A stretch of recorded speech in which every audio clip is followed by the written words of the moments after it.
Hello, dear listener. Thank you for joining me for another story.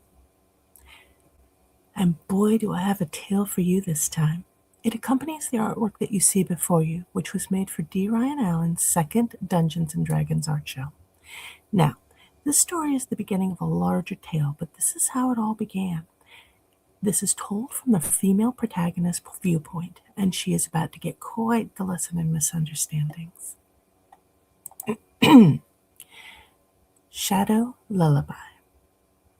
I had thought to kill the evil that was in front of me. I had grossly overestimated my own abilities. It stood above me, this nightmare-made flesh. My weapons lay scattered or broken all around me, with any potentially useful pieces just out of my reach. I have never been more terrified than at this moment. The monster's 8 legs stretched out over me, its clawed palps lined up directly over my torso. Each of the long, cruel-looking purple and black spindles had golden bands affixed to each of the 2 lower leg segments. Each band held an aqua blue jewel that seemed to glow of its own accord. The jewels were set deeply within the metal.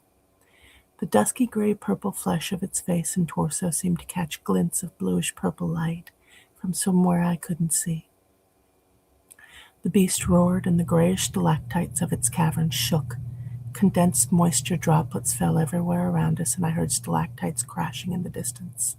I winced, turning my face away as the creature's face drew closer to mine, so close that I could smell its breath, which smelled oddly fruity.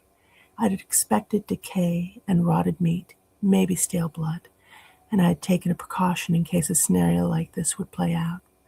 I would simply cause a cave-in, effectively trapping the beast and cutting off its food source simultaneously. The infants, including the one that I had been hired to retrieve, were likely already dead, and as I didn't hear a peep out of them during all of this, so it was just the thing in me. It was a terrible way to die, but I had nothing left to go back to anyway.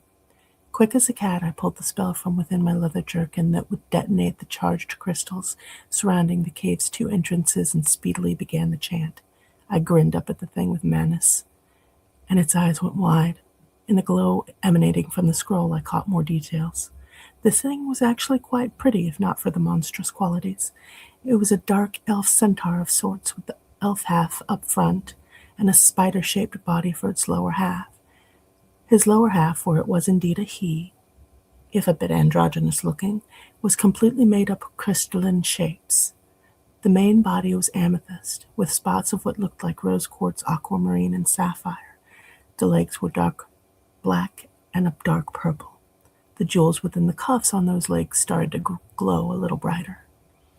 He also had what looked like a death's head on his lower abdomen, an odd combination to be sure. His upper half was humanoid, slate purple colored skin, with long, silk straight white silver hair, sharp and slim, chiseled features and body, eyes the brightest purple that I had ever seen. As his pupils widened, they began to change color, glowing that aqua hue like the gems on his leg bands. He wore a sort of half-wrap, blue-purple robe that ended a little past his waist. It was oddly trimmed in gold as well. Something was off about this guy. He would have looked completely normal from the waist up if he didn't even open his mouth, which was now gaping in front of me as I could get a good view of his rows of sharp white teeth. And his oversized incisors were extending. Then I noticed that there was something dripping off of them. Where it hit the cave floor, the stone began to sizzle. I tried to roll out of its way, but moved too late. The venom dripping off his 2 white fangs started numbing any spots it hit on my exposed skin. He had a neurotoxin venom. Great. That was just great. As I completed the chant, he jumped away from me, landed an impossible distance, grabbed a staff, gold, and topped with that same blue crystal, a large chunk of it, and did a counter chant while waving it in the air. Runes all over the cave walls lit up, and then I heard all of my detonator crystals pop, one by one. He had created an energy shield to counteract the explosives. He was no mindless beast, as I had been led to believe. I took advantage of his distance from me and tried to scramble to my feet. Between my shock and the venom's effects kicking in hard, I was only able to make it weakly to lean against the nearest cave wall. The venom-induced paralysis was quickly worsening, and my movements were hampered long enough for him to flip himself back over to me and pin me against the cave wall I was crawling along. I felt sick and euphoric at the same time. With his face inches from mine, he began to web me down to the wall. He hissed something at me in a language I had not yet heard, and then thunked my head against the rock wall, and my lights went out.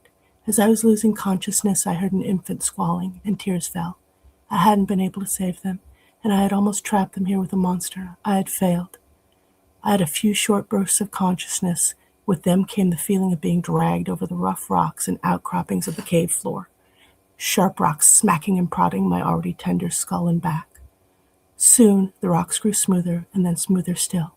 Finally, I felt myself be hoisted roughly and stuck in place against a smooth, warmer wall vertically. Well, at least I wasn't hanging upside down. That's it for now, and I will read the next part here in a bit.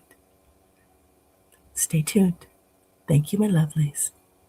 Bye.